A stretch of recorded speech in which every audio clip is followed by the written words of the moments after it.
Joey and his bird. I'm bird sitting. Actually, I have to say this again. I am not doing this broadcast from my porch. I am sitting in the bird's cage. This is the that's right. This is her place, and I just happen to be a tenant over here. I'm the king of hospitality. That's it. I bring all the food. I do all of her wash, and believe me, there's a lot of poops. It's like being in government. You just have all this poop all over you, and the big job is to clean it up and get somebody else to notice that you're not having any. It's all done with mirrors. Like Biba Rexa, is that her name? Bibi Rexa. Did that family have a daughter named Anna Rexa? It's just bad puns, but she's a Grammy award-winning singing star who's bipolar, and she's got a lot of chart action right now, and people are buying her records, and she's like the Madonna of this generation. She This is such a self-centered time in history. She wrote a song that I can break my own heart. I don't need your help. Yeah, this is a selfie time. I'm telling you, boy, the world is so filled right now with confusion. And if you're in therapy and you have a therapist, confusion is a bad word. It means that you're not willing to do the work. That's what it means. Confusion means that you are stuck. You're not going to do anymore. You're not confused. You're just in love. That's it. and we're talking about recording artists, and one of my favorites they saluted today at 88 years old is Lloyd Price, who was so famous for Stagger Lee. And I think a lot of people don't remember that Lloyd Price was, well, first of all, I'm good friends with him. I don't think they know that he owned the record company, publishing company. He had hit records like Personality. You got Personality. And he's all these hit songs. But the fact of the matter is he was a landlord. He bought a lot of properties in Newark, New Jersey when nobody wanted to be there. And he made a lot of money being a landlord. He made more money in real estate than he did in the record business, honestly. But he likes the music like everybody else. But they see when they tell a story about an artist like that, and I happen to know more. So I'm journeying and I'm saying, why don't they say that? Why don't they talk about the missing link in the record business was the promotion men, the guys who went from city to city with the music and presented it to the program directors, music directors, disc jockeys. They would present the music to be played so that it got played enough to become a hit for the public, and then you go buy the record. The record became a hit and it made the charts. But it all started with a promotion guy. Some promotion men. They were mostly men. I don't remember women being promotion people at that time. But they moved around and they would bring the music to Dick Clark, and Dick Clark would play it on American Bandstand and go through Tony Mammarella, who was his producer, and they got guilty of payola because they were giving themselves credit on the records of owning the song when they didn't have anything to do with writing it, for instance. That happened a lot. Dick Clark was before the Congress with that, but he was a great businessman. And he also was a very good personality on television, very clean cut. He looked immaculate. See, if you look that way, like Judge Judy, I noticed she's got another lift. She's had more lifts than the Otis Elevator Company, but she's got that look like this. And you know how you can always tell someone's age? I learned this when I worked with Joan Rivers. Nobody ever has a hand lift. And when you're older, your hand gets like this. Like Les Paul used to say to me, what he said famously to me was, arthritis is a bitch. That's the worst thing that happened. And he played guitar, I mean, he would do, on his sets, he would talk and be more personable than play anymore. Because he was 90 years old, and Lou just passed away, incidentally. Lou was in the group with him for 25, 30 years. And I think Lou DiPaolo. And they even named a guitar after him, incidentally, as long as I'm sidebarring this story. But I want to tell you something that's going on that's a little interesting that you probably wouldn't know necessarily off the top of your head, and they won't cover it on the networks if they don't own the network itself of Amazon. CBS is Viacom, they own Paramount.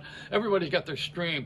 And I noticed that in the podcast, most of the streams are owned by major companies because they have the money to promote it. And they also have the network to push it, do you see? So this is a game of getting people involved in paying for stuff. And now we're going to get mad at something that's coming up, which is the high price of gas, and since you can't deliver the food, it's going to go up, and the truckers are in on this, and now we're all going to be mad at one thing, and I'll tell you what it is: that the people who, for the last pandemic, 15 or so months, want to be paid for their time when they lost. That's the bad part of the mentality of this country right now, in my opinion. And if I had a talk show, I wouldn't take phone calls anyway, because mostly people on the phones are bothersome. They don't. It's, you have an opinion based on nothing. I like to have the people who are making these choices and decisions, and I like to put them on camera and have them lie to me. This is far more interesting. As my producer Myra used to say to me, if I said, why don't we take phone calls? She said, because if they were so interesting, they would be our guests. Now back to the story. Where was I? Lloyd Price. Okay, Lloyd. I did the Lloyd Price thing, and I forgot where I was. I went to I talked about everything that I had in my head, and I forgot what I wanted to tell you.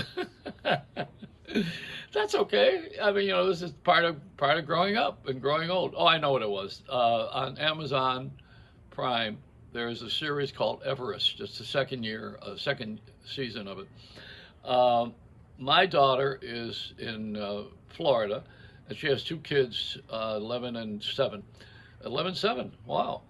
So that's a lot of crap. So these two kids along with her and her husband, are playing the game of Everest. They follow the show and they learn all about Mount Everest, which is in the Himalayas, the highest mountain in the world.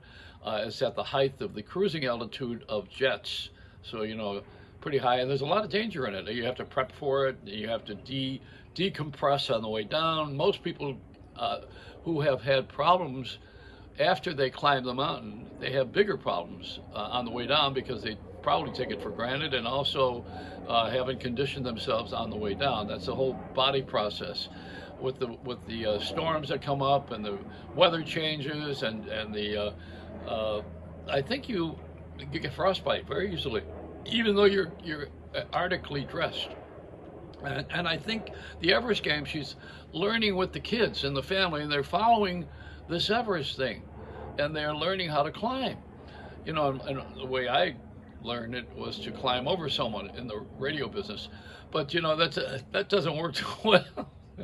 It's only in politics and radio and television. You claw your way to the top.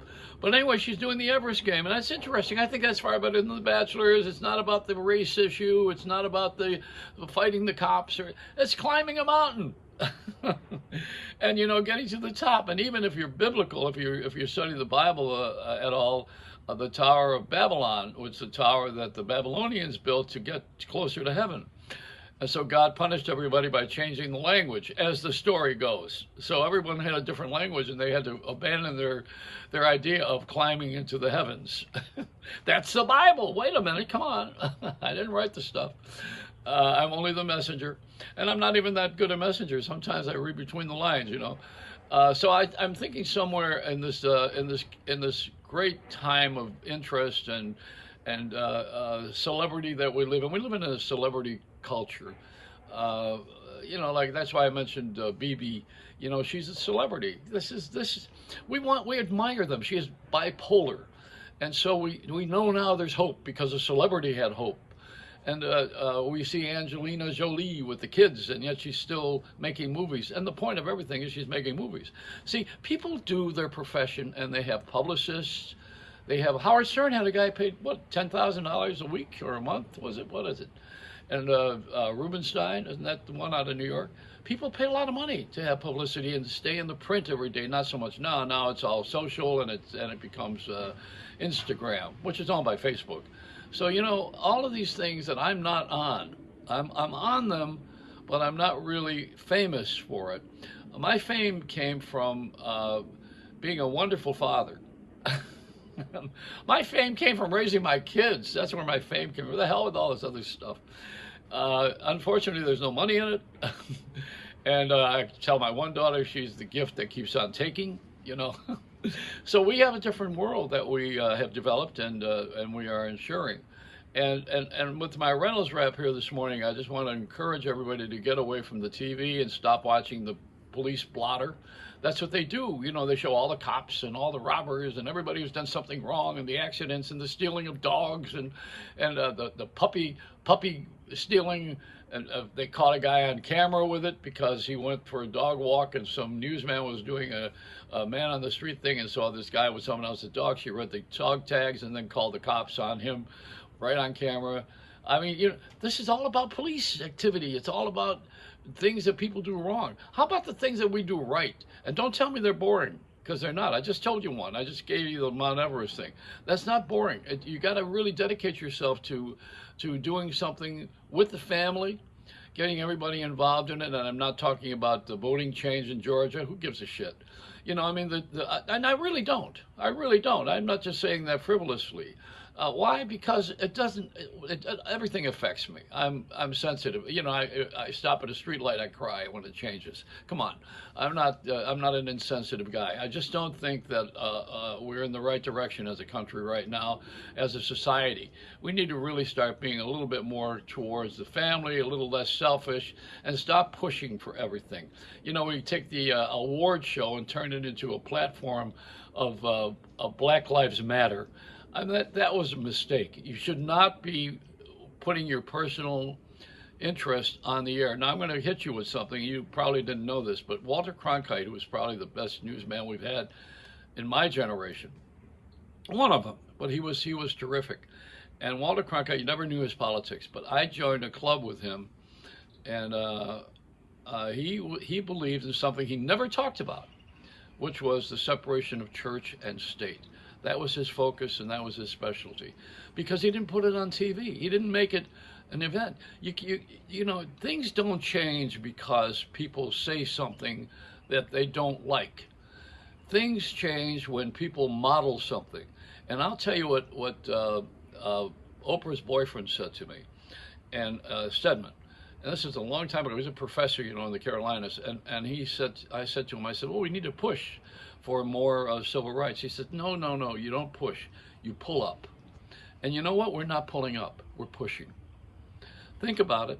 And that's why we're not having success the way we should. You know, everybody's worried about something, and you don't have to worry.